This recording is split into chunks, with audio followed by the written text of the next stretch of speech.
In this video, I will talk about step 5 in the systematic EDA process. So in step 5, we will basically convert categorical data into numeric data in certain situations. For example, we have a column called survived, which takes value yes and no. We will convert it into a new column, which will be numeric in nature, and it will take values 1 and 0. So the two important concepts that I will be going through in this video are basically what is a dummy variable. So what is a dummy variable? And then the second thing is how to create new columns in a pandas data frame. I will be showing this to you using 3 different methods, and as long as you are well averse or you're familiar with one of the methods, the others are for your information only. So let's get started. Now, in the first method, you see, I have written a function that looks at the value of survived.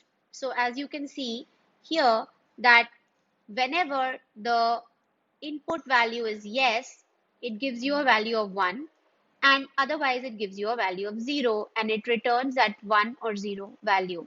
Okay, so basically this is a new function that I have written, and then in order to apply that function on the pandas data frame, I'm using a dot apply functionality. So you see here,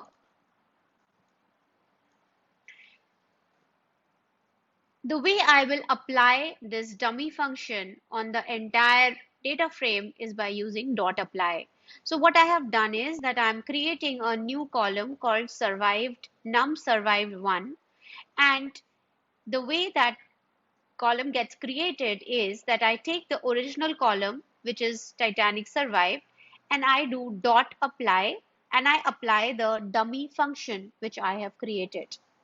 Make sure that whenever you do any particular step in an EDA, you always double check whether it has been correctly executed or not.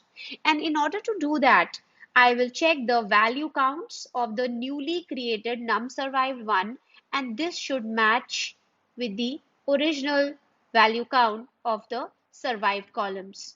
So we had 500 yes, and that is why I got 1 as 500 observations and 0 for 8 or 9 observations. So I know that this has been correctly applied.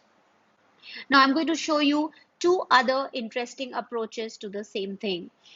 I have been told that lambda function was not really covered extensively in the introduction to programming course. So this is for students who are comfortable with it. But in general, I feel that it will be good for all of you to know this, and hence I've included it here.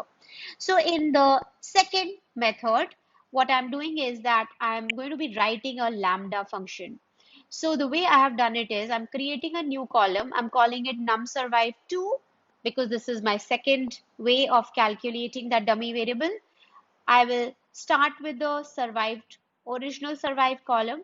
I will still be using dot apply, but I don't have to explicitly define a function using def, but I will just use a lambda function. The way I've used a lambda function is that inside this apply, I'm saying that use lambda x, give it a value of 1 if lambda equal to yes, else 0. So what happens is that as you get more advanced in data science, and you will be creating a lot of new functions at multiple places in your code, and then it really helps to write down these lambda functions. And in this case, if you define lambda functions, you don't have to keep stock of numerous other functions which you have defined. Hence, it's more efficient to work with these. And even better, I'm going to show you the third way to do this, which I love that, and that's why I've included it here, which is known as list comprehension. Now, list comprehension is a great way to work with iterables in Python. And the way it works is that here I'm going to be creating a third function. I'm calling it num survive 3. And the way I've created num survive 3 is I have written down a list comprehension function. So what does list comprehension do? List comprehension functionality always starts and ends with a square bracket because it works through a series of for loops for a given list and it returns a list. So what it does is it gives you a value of 1 if x is equal to yes, else it gives you a value of 0 for x. So this is the for loop for x in Titanic survived. So remember, we have a column which is a list. Basically, Titanic survived is a list of yes and no, which is basically a list where you can iterate upon each value or each element of a list. So in list comprehension, you write a for loop to iterate over a list, but the syntax is very compact and hence it's extremely useful.